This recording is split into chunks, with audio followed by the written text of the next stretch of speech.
Hello students, welcome back to commerce studio. तो students, last class में हमने बहुत इम्पॉर्टेंट रूल्स पढ़े, rules of debit credit chapter के। तो चलिए आज इसका एक नया टॉपिक स्टार्ट करते हैं जिसका नाम है टी शेप अकाउंट बनाना।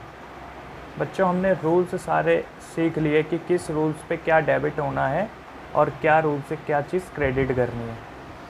तो उसको अब अप्लाई करते हैं बच्चों अकाउंट में।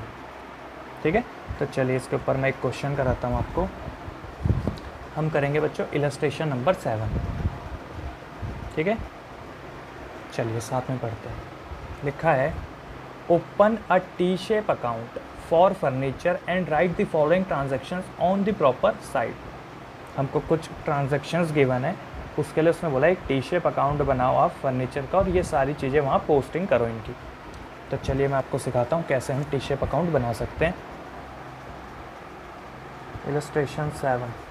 तो बच्चों, जैसा कि आपको नाम से पता चल रहा है, टी शेप अकाउंट यानी एक टी आपको पहले बना लेना है। फिर बच्चों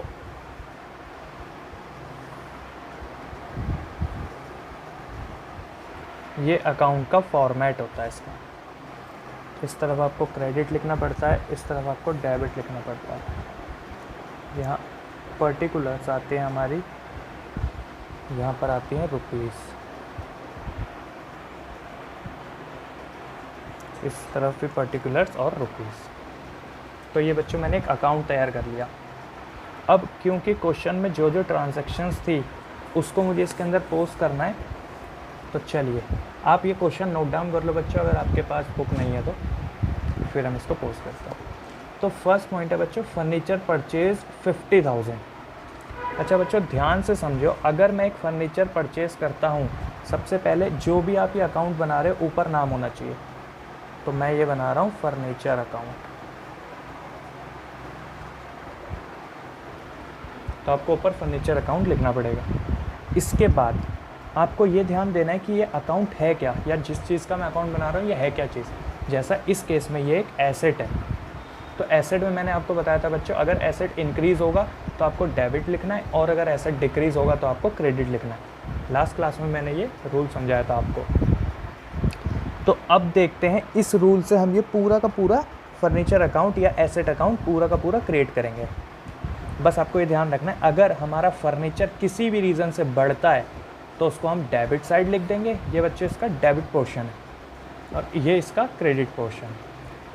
और अगर किसी भी रीज़न से फर्नीचर अकाउंट या फर्नीचर में डिक्रीज़ होता है तो फिर उसको हम क्रेडिट साइड लिखेंगे। चलिए फर्स्ट पॉइंट लिखा है, फर्नीचर परचेज्ड 50,000। तो फर्नीचर बच्चों अगर हम परचेज करेंगे तो होगा क्या, फर्नीचर आएगा यानी एसेट बढ़ेगा। एसेट बढ़ेगा तो सर 50,000 आप पहले डेबिट साइड लिख लीजिए। इसके बाद हमें यहाँ लिखना क्या होता है, इस तरफ बच्चों हम 2 करके शो करते हैं। तो 2 करके ये 50,000 किस नाम से, जस्ट इसके अपोजिट वाला जो भी क्रेडिट वाली ट्रांजैक्शन हुई होगी। जैसा कि मैं आपको समझाता हूँ, फर्नीचर अगर आप खरीदोगे बच्चों तो होगा क्या, फर्नीचर आएगा और पैसा जाएगा, यही होना चाहिए। तो फर्नीचर आया यानी कि फर्नीचर अकाउंट डेबिट, और क्रेडिट क्या होगा बच्चों, जो चीज़ गई तो गया क्या, कैश। तो आपको यहाँ पे 2 कैश लिखना पड़ेगा, 2 कैश अकाउंट। ठीक है, ब्रैकेट में आप चाहो तो लिख सकते हो फर्नीचर परचेज्ड। समझ गए, यानी हमें हमेशा ऑपोजिट वाला शो करना पड़ेगा। एक और चीज़ मैं आपको बता दूं, जो भी अकाउंट बच्चों आप बनाओगे, जैसे इस केस में हम फर्नीचर अकाउंट बना रहे हैं, तो इस अकाउंट के अंदर कहीं भी फर्नीचर नाम नहीं आएगा कभी भी, जस्ट उसके अपोजिट वाला ही आएगा। जैसे हम एक आध एग्जांपल और आगे देखते हैं, इसका पॉइंट नंबर 2 पढ़ते हैं। लिखा है, फर्नीचर सोल्ड कॉस्टिंग 10,000। बोला गया आपने फर्नीचर की सेल कर दी। अगर बच्चों फर्नीचर की सेल करोगे तो आपके पास से फर्नीचर कम हो जाएगा या फिर बढ़ जाएगा, ऑब्वियसली कम हो जाएगा। तो अगर फर्नीचर कम हो जाएगा या एसेट कम होता है तो उसको क्रेडिट साइड शो करते हो आप। तो क्रेडिट साइड मैंने देखो बच्चों 10,000 लिख दी है रुपीज़ में। और इस तरफ हम जो दिखाते हैं वो बाय नाम से दिखाते हैं। इस तरफ 2, इस तरफ बाय हमेशा। ठीक है। तो 10,000 में मैंने सेल कर दिया। अब क्या यहाँ पे लिखना क्या है हमको? तो बच्चों जस्ट अपोजिट वाला, जैसे कि जो चीज़ आया वो डेबिट और जो चीज़ गया वो क्रेडिट। यानी गया तो यहाँ पे फर्नीचर है, तो क्रेडिट तो फर्नीचर होना चाहिए, लेकिन आया क्या? आया बच्चों क्या? पैसा ही आया होगा, कैश अकाउंट। क्वेश्चन में कुछ नहीं बोला, यानी कैश में ही बेचा, फर्नीचर सोल्ड। समझ आया? ठीक है। थर्ड पॉइंट फिर से फर्नीचर परचेज। तो बच्चों फिर से to cash account furniture purchase, third point में दोबारा कर लिया तो डेबिट साइड, क्योंकि इससे फर्नीचर बढ़ गया और फर्नीचर खरीदेंगे तो पैसा जाएगा, इसलिए कैश नाम से। फोर्थ पॉइंट है बच्चों ओल्ड फर्नीचर डिस्कार्डेड, यानी ओल्ड फर्नीचर आपने बेच दिया। तो इसको भी बच्चों आपको लिखना पड़ेगा बाय फर्नीचर डिस्कार्डेड। कितने रुपए में? तो 5,000 रुपीज़, क्योंकि आप फर्नीचर डिस्कार्ड करोगे एक तरीके से डिस्पोज, यानी कि पुराना फर्नीचर था उसे निकाल के आपने बाहर फेंक दिया। अगर फर्नीचर नया हो पुराना हो कैसा भी हो, आप अगर अपने बिजनेस से निकाल के फेंकोगे तो आपके फर्नीचर में कमी आ जाएगी, और कमी आ जाएगी तो क्रेडिट साइड लिखना पड़ेगा। सिंपल सी चीज़ है, ठीक है। फिफ्थ पॉइंट है डेप्रिसिएशन ऑन फर्नीचर। तो बच्चों अगर मैं किसी एसेट पर डेप लगाता हूँ उसकी वैल्यू कम होती है या ज़्यादा? ये चीज़ तो हमने कई बार पढ़ ली कि किसी भी एसेट पर अगर डेप लगता है तो उसकी वैल्यू कम हो जाती है। तो अगर वैल्यू कम हो गई तो किस तरफ शो करना पड़ेगा? बाय साइड, यानी बाय डेप्रिसिएशन। 3,000। क्लियर है इतनी बात आपको कि डेप्रिसिएशन मैंने यहाँ क्यों लिखा? क्योंकि मेरे फर्नीचर की वैल्यू इससे कम होती है, तो क्रेडिट साइड ही आएगा। ठीक है, पॉइंट ख़त्म। फिर आपको यहाँ पे टोटल करना पड़ता है और फिर अकाउंट क्लोज कर देना पड़ता है। तो बच्चों आपको ध्यान देना पड़ेगा टोटल किस साइड ज़्यादा है। जैसे कि अगर मैं यहाँ का टोटल करूँ तो 65,000 है, और अगर यहाँ का करूँ तो 18,000 है, तो ज़्यादा इस तरफ हुआ। तो आपको 65,000 जो ज़्यादा वाला था उसी को यहाँ भी लिखना है और उसी को यहाँ पर भी लिखना है।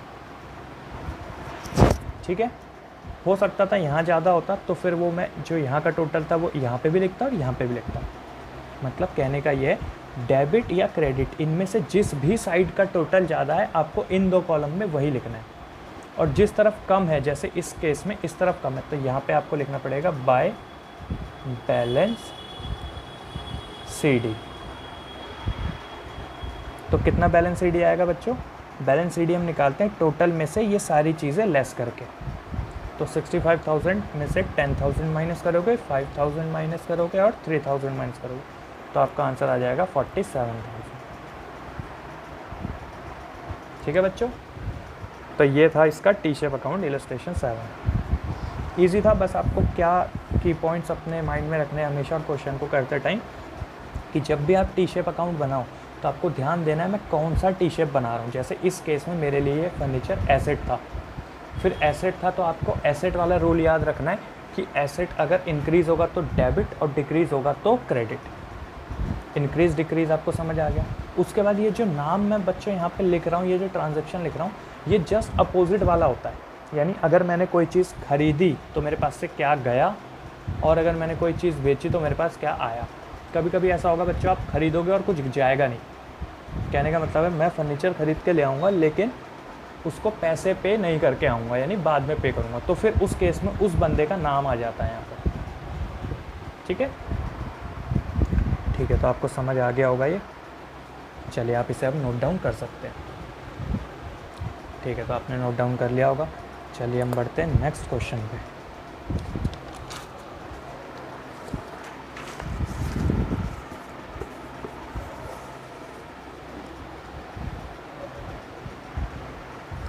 चलिए तो अब हम करेंगे इलस्ट्रेशन नंबर 8। ये रहा बच्चों इलस्ट्रेशन नंबर 8, आप इसे भी नोट डाउन कर लेना। क्या लिखा है क्वेश्चन पढ़ते हैं। Open a T shape account of a creditor. इस बार हमको क्रेडिटर का अकाउंट बनाना है जिसका नाम था Mohan. And right the following transaction on the proper side. कह रहा प्रॉपर साइड इनकी ये सारी ट्रांजैक्शन लिखो। ये कुछ 4 ट्रांजैक्शन हमें गिवन है। तो चलिए पहले एक अकाउंट बना लेते हैं। इलस्ट्रेशन नंबर 8 कर रहे हैं हम यहाँ पे। टी शेप अकाउंट बनाना और किसका बनाना है बच्चों, तो आपको उसका नाम लिखना पड़ता है ऊपर, क्रेडिटर, ब्रैकेट में आप चाहो तो लिख सकते हो मोहन अकाउंट। उसका टी शेप अकाउंट मीन्स क्या होता है, पहले आपको एक टी बना लेना है, ये टी शेप है। इसके बाद एक लाइन इधर, एक लाइन इधर, इस तरफ आपको लिखना पड़ेगा क्रेडिट और इस तरफ डेबिट। ये लिखना है बच्चों, ज़रूरी है, ये नहीं लिखोगे तो मार्क्स कट जाएंगे एग्ज़ाम में। उसके बाद ये रुपीज़, पर्टिकुलर्स, रुपीज़ पर्टिकुलर्स, ठीक है। चलिए फर्स्ट पॉइंट पढ़ते हैं, और उससे पहले आपको ध्यान देना है अब मैं कौन सा अकाउंट बना रहा हूँ, एक क्रेडिटर अकाउंट। और क्रेडिटर अकाउंट क्या है, क्रेडिटर क्या होते हैं हमारे, लाइबिलिटीज़।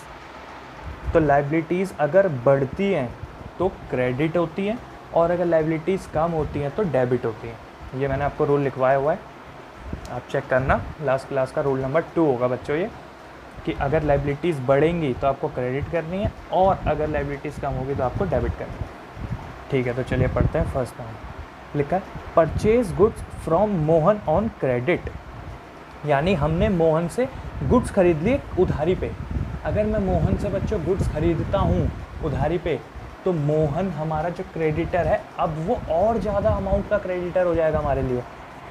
यानी अगर मैंने मोहन को पहले 10,000 रुपये देने होंगे और अब मैं उससे और उधार पे सामान खरीद लूँ, तो अब मुझे एक्सेस और ज़्यादा ही देना पड़ेगा उसको, यानी मेरी लाइबिलिटी और बढ़ गई। तो बच्चों इस तरफ लिखना पड़ेगा हमको, कितना हमने 50,000 का इससे परचेज़ करा। तो बच्चों 2 परचेज़ अकाउंट, क्योंकि बच्चों हमने गुड्स खरीदे हैं तो गुड्स के लिए आपको हमेशा सेल और परचेज़ ही यूज़ करना पड़ता है। कहने का मतलब है जैसा लास्ट क्वेश्चन में हमने फर्नीचर ख़रीदा था तो हम फर्नीचर लिखते, लेकिन गुड्स के लिए आपको हमेशा सेल परचेज़ ही लिखनी पड़ती है। ये बात समझ आई मैंने इधर क्यों लिखा, क्योंकि मेरी लाइबिलिटी बढ़ गई, मैंने उधारी पे खरीदा तो मोहन बोलेगा पहले से आपने मेरे 10,000 देने थे, ये मैं एग्जांपल ले रहा हूँ 10,000 वाला, पहले से आपने मेरे 10,000 देने थे, अब आपने मुझसे और 50,000 रुपये खरीदे, यानी अब टोटल आप मुझे 60,000 दोगे। यानी देखो ध्यान से आप समझोगे तो मोहन अब मुझसे और ज़्यादा पैसे मांग रहा है, या दूसरे शब्दों में बोलूँ तो मेरे को मोहन को और ज़्यादा पैसे पे करने हैं, यानी मेरी लाइबिलिटी और बढ़ गई। तो लाइबिलिटी बढ़ गई तो क्रेडिट साइड, ठीक है, ये पॉइंट समझे। फिर सेकंड पॉइंट है बच्चों पेड टू मोहन, यानी हमने मोहन को पे कर दिया। अब बच्चों अगर मैं मोहन को पे कर दूंगा तो लाइबिलिटी कम हो जाएगी कि और बढ़ जाएगी, कम हो जाएगी। तो लाइबिलिटी कम हो जाती है तो बच्चों डेबिट, और पे कर दिया तो क्या पे किया होगा, टू कैश अकाउंट। क्लियर है बात, कैश ही तो पे किया उसको मैंने। Third point goods return to Mohan, यानी हमने मोहन को गुड्स रिटर्न कर दिए।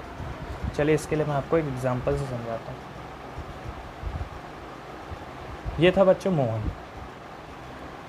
ये इसके कुछ गुड्स हैं, इसने ये मुझे सेल करे, ठीक है। अब ये चारों गुड्स मेरे पे आ चुके हैं इसके, आप ऐसा समझ लो 4 मोबाइल फ़ोन्स हैं। तो मैंने बोला एक फ़ोन कितने रुपए का है, हम एग्जांपल के तौर पे यहाँ पे मानते हैं एक फ़ोन 1 रुपये का है, 1 फ़ोन इक्वल्स टू ₹1 है, ठीक है। तो एक फ़ोन 1 रुपये का था, मैंने मोहन से 4 फ़ोन खरीदे और इसे पैसा अभी तक पे नहीं करा। तो मैंने बोला ठीक है मोहन भाई, मैं आपको 4 रुपये 1 महीने बाद दे दूँगा, आप मेरे से 1 महीने बाद ले लेना। तो मोहन कह रहे ठीक है मैं आपका क्रेडिटर हूँ। मैंने बोला ठीक है आप मेरे क्रेडिटर हो, मैं आपको 4 रुपये 1 महीने बाद दे दूँगा। लेकिन होता क्या है, मैं ये चारों फ़ोन लेके घर जाता हूँ और घर जाके देखता हूँ कि मुझे सिर्फ़ और सिर्फ 3 फ़ोन की ही ज़रूरत है। तो एक फ़ोन में बोलता हूँ मोहन भाई वापस ले लो मेरे से, यानी एक फ़ोन जो ये फ़ोन है ये मेरे से आप रिटर्न ले लो। तो ये फ़ोन मैं रिटर्न कर देता हूँ मोहन भाई को। तो क्या मैं अभी भी 1 महीने बाद मोहन को 4 रुपये दूँगा? नहीं, क्योंकि अब तो मैंने सिर्फ 3 ही फ़ोन खरीदे हैं। तो मैं अब 1 महीने बाद मोहन को 3 रुपये दूंगा। यानी ध्यान से समझोगे आप, पहले मुझे देने थे 4 रुपये, लेकिन जब मैंने उसका गुड्स उसको वापस किया तो अब मुझे सिर्फ देने 3 रुपये। इसका कहने का मतलब ये है कि अगर मैं गुड्स रिटर्न करता हूँ तो मेरी लाइबिलिटी कम हो जाती है, और अगर लाइबिलिटी कम हो जाती है बच्चों तो किस तरफ शो करते हैं हम, debit side, to goods return. कितना है 3000। समझे ये पॉइंट? बहुत इजी पॉइंट था। ठीक है, नेक्स्ट 4th पॉइंट है बच्चों, repurchase goods from Mohan on credit. कह रहा है मोहन से हमने दोबारा से खरीद लिए कुछ, तो फिर से खरीद लिए, फिर से लाइबिलिटी बन गई क्रेडिट पे। अगर हम खरीदेंगे तो फिर से लाइबिलिटी बढ़ जाएगी। परचेज अकाउंट 10,000, फिर से बच्चों टोटल, और उसके बाद अकाउंट क्लोज। अकाउंट क्लोज की लाइन थोड़ी नीचे रहती है, ऐसे जैसे मैंने करा। ठीक है, इसके बाद आपको देखना है टोटल किस साइड है ज़्यादा। जैसे इस केस में यहाँ पे 33 है और यहाँ पे 60 है, तो बच्चों मेरे को दोनों तरफ 60 शो करना पड़ेगा, क्योंकि ज़्यादा वाला मेरे को हमेशा लिखना पड़ता है। फिर 60 में से 33 जाएंगे तो आंसर इज 27,000 यहाँ पे बचेगा, जिसको मेरे को क्या लिखना पड़ेगा 2 बैलेंस शीट। क्लियर है? बहुत इजी क्वेश्चन था ये, बहुत इजी था, आप इसे नोट डाउन कर सकते हैं। अब मैं तब तक आपके लिए एक क्वेश्चन निकालता हूँ।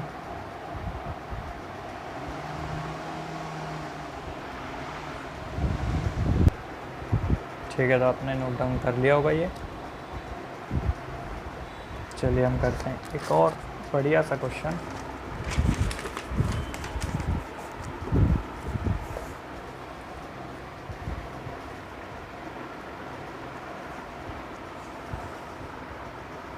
बच्चों अगर ये आपको समझ नहीं आएगा तो आप एक बार दोबारा से वीडियो देखना या फिर मुझसे कमेंट सेक्शन में पूछ लेना, क्योंकि ये आपको आगे तक यूज़ करना पड़ेगा ये सब चीज़ों का। चलिए अब हम करते हैं क्वेश्चन नंबर 8। आप नोट डाउन कर लो अगर आपके पास बुक नहीं है। ठीक है, तो आपने नोट डाउन कर लिया होगा। चलिए पढ़ते हैं। लिखा है open a T shape cash account with the following transactions. एक टी शेप कैश अकाउंट बनाना है बच्चे इस बार हमको। चलिए और हम कर रहे हैं क्वेश्चन नंबर 8। जो भी अकाउंट बनाते हैं बच्चों उसका नाम सबसे टॉप पे होता है कैश अकाउंट। फिर हमको एक टी बनाना होता है, जिसके बाद इस तरफ एक लाइन, इस तरफ एक लाइन, यहाँ पे ये लाइन, इस तरफ क्रेडिट और डेबिट लिखना ज़रूरी है, और उसके बाद पर्टिकुलर रुपीज़, पर्टिकुलर्स रुपीज़। ठीक है, चलिए तो first point T shape account का फर्स्ट पॉइंट क्या है? लिखा है Mohan started business with cash. तो ऐसे में बच्चों सबसे पहले आपको ये समझना होता है कि ये जो मैं अकाउंट बना रहा हूँ ये है क्या चीज़। कैश आपके लिए क्या है? क्या ये आपके लिए एसेट है, लाइबिलिटी है, रिवेन्यू है, एक्सपेंस है, क्या है? तो कैश एक एसेट होता है बच्चे। ठीक है, अब क्या बोला है फर्स्ट पॉइंट में, एसेट अगर इंक्रीज़ होगा तो इस तरफ, डिक्रीज़ होगा तो इस तरफ। तो फर्स्ट पॉइंट में बोला है मोहन ने स्टार्ट करा एक बिज़नेस कैश से। तो ऐसे केस में बच्चों कैश आपके बिज़नेस में आएगा, यानी कैश बढ़ेगा। कैश बढ़ेगा तो डेबिट साइड कितने रुपए? 40,000। किस नाम से? जस्ट अपोजिट, यानी टू कैपिटल अकाउंट। यही एंट्री होती है बच्चों इसकी, अगर आप स्टार्ट करते हो business cash account debit to capital account. ठीक है, नेक्स्ट सेकंड पॉइंट है बच्चों परचेज्ड गुड्स। गुड्स खरीदे, तो बच्चों अगर आप गुड्स खरीदोगे तो पैसा पे करोगे, पैसा पे करोगे यानी पैसा कम होगा, एसेट में कमी आएगी, एसेट कमी आएगी तो क्रेडिट साइड आपको शो करना पड़ेगा। तो मैंने क्रेडिट साइड 20,000 शो कर दिया। किस नाम से? लेकिन बाय गुड्स परचेज, या फिर आप सिर्फ लिख सकते हो बाय परचेज। ठीक है, थर्ड पॉइंट है बच्चों सोल्ड गुड्स। आपने गुड्स बेचे, तो अगर आप गुड्स बेचोगे तो आपके पास पैसा आएगा, तो पैसा आएगा तो डेबिट टू सेल अकाउंट। कितने में हमने सेल करी है? 24,000। ये समझ आ रहा है बच्चों? ये नेम्स कैसे लिख रहा हूँ मैं? जस्ट अपोजिट वाला, आपको बस ये ध्यान रखना है कि कैश के अपोजिट क्या है। जैसे मैंने इस बार सेल करी तो पैसा आया, क्यों? क्योंकि मैंने सेल करी। ठीक है, उसके बाद जैसे अगर मैं इसका एग्जांपल दूं तो हमारे पास से पैसा गया था, क्यों? क्योंकि मैंने परचेज करा। ठीक है, फोर्थ पॉइंट है पेड रेंट। रेंट पे करोगे बच्चों पैसा आएगा कि जाएगा? जाएगा, तो आना तो बाय साइड ही चाहिए। वो कितना है? 400 का मैंने रेंट पे किया। पैसा गया, लेकिन क्यों गया? क्योंकि bye rent paid, easy. 5th point है बच्चों पेड सैलरीज, फिर से सर एक और एक्सपेंस है, बाय सैलरीज पेड, इसलिए पैसा गया, और पैसा गया तो क्रेडिट साइड। लास्ट पॉइंट है ड्रू फॉर पर्सनल यूज़, यानी हमने पैसा निकाल लिया पर्सनल यूज़ के लिए। तो बच्चों सिंपल सी बात है, पैसा निकाल लोगे पर्सनल यूज़ से तो पैसा कम हो जाएगा, बाय ड्राइंग्स कहते हैं ना ऐसी चीज़ को। तो कितना निकाला है? 1000, ठीक है।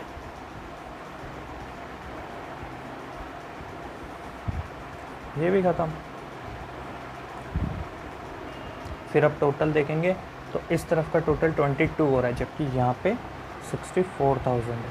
तो 64 यहाँ का भी, 64 यहाँ का भी, और इधर ही निकल जाएगा हमारा बाय बैलेंस CD, जो कि कितना आएगा? 42,000। क्लियर है? बहुत इजी क्वेश्चन था ये भी, आप इसे भी नोट डाउन कर लीजिए। ठीक है, तो चलिए आज एक और लास्ट क्वेश्चन करते हैं। क्वेश्चन नंबर हम करेंगे बच्चों 12। क्वेश्चन नंबर 12 मैं आपको शो कर देता हूँ। ये रहा बच्चों क्वेश्चन नंबर 2। लिखा from the following particulars prepare the proprietors capital account. हमें एक कैपिटल अकाउंट बनानी है, हमें काफ़ी सारे पॉइंट्स गिवन है, आप ये क्वेश्चन नोट डाउन कर लो। ठीक है, तो चलिए कैपिटल अकाउंट भी एक टी शेप ही होता है। कैपिटल अकाउंट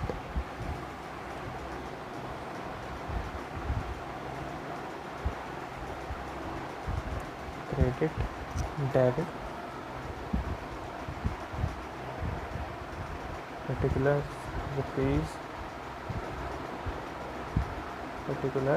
रुपीज़, ये मैंने एक कैपिटल अकाउंट बना दिया।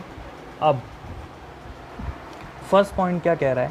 बोला on 1 April 2018 commenced business with cash 2 lakh rupees.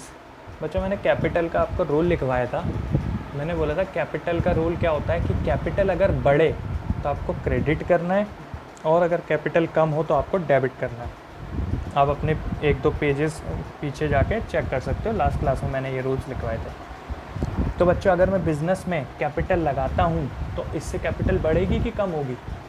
बढ़ेगी, और बढ़ेगी तो बच्चों हमको क्रेडिट साइड लिखना पड़ेगा। कितनी कैपिटल लगाई? 2 लाख रुपए कैपिटल लगाई, तो बच्चों बिजनेस में क्या आ गया? कैश। जस्ट अपोजिट वाला लिखते हैं, ठीक है। चलिए आगे क्या लिखा है? आगे लिखा है net loss as per profit and loss account. बच्चों लॉस हो गया, अगर लॉस होता है तो हमारी कैपिटल में भी कमी आती है, तो कैपिटल में कमी आती है यानी डेबिट टू नेट लॉस। कितने का लॉस हुआ हमें? 18,000। क्लियर है? अगर मुझे लॉस होगा बच्चों तो मेरे बिजनेस को फ़ायदा थोड़ी ना होगा, उसमें भी तो कमी आएगी, और कैपिटल में कमी आ रही है तो फिर डेबिट साइड। चलिए थर्ड पॉइंट लिखा है drawings during the period 15,000। Drawings करूँगा बच्चों, अपने बिज़नेस से पैसा निकाल के ले जाऊँगा तो बिज़नेस से पैसा कम होगा, यानी कैपिटल में कमी आएगी। ड्राइंग्स 15,000 डेबिट साइड, क्योंकि कमी आएगी। सिर्फ 3 ही पॉइंट थे बच्चों, तो इसको फिर से हम क्लोज कर लेंगे। इस तरफ का टोटल ज़्यादा है, 2 लाख। 2 लाख में से बच्चों 33 जाएंगे, यानी 1,67,000 ये बच जाएगी हमारी टू बैलेंस CD। इसे आप क्लोजिंग कैपिटल भी बोल सकते हो, ये हमारी क्लोजिंग कैपिटल भी होती है, ठीक है। तो ये भी आपको समझ आया होगा, ठीक है। इसे भी आप नोट डाउन कर लो क्वेश्चन नंबर 12 को। चलिए अब मैं आपको होमवर्क देता हूँ बच्चों। होमवर्क है बच्चों आपका क्वेश्चन नंबर 7, नोट डाउन कर लेना अगर बुक नहीं है तो। फिर है बच्चों question number 9, question number 10, and बच्चों क्वेश्चन नंबर 13। ये सारे बच्चों 4 क्वेश्चन मैंने आपको दिए हैं, ये चारों क्वेश्चन आपको ख़त्म करने हैं। ठीक है बच्चों, थैंक यू। हम मिलेंगे बच्चों नेक्स्ट क्लास में एक और नई वीडियो के साथ। तब तक आप चैनल को सब्सक्राइब कीजिए और जो भी वीडियो आप देखते हैं बच्चों उसको लाइक ज़रूर करें। ठीक है, थैंक यू बच्चों।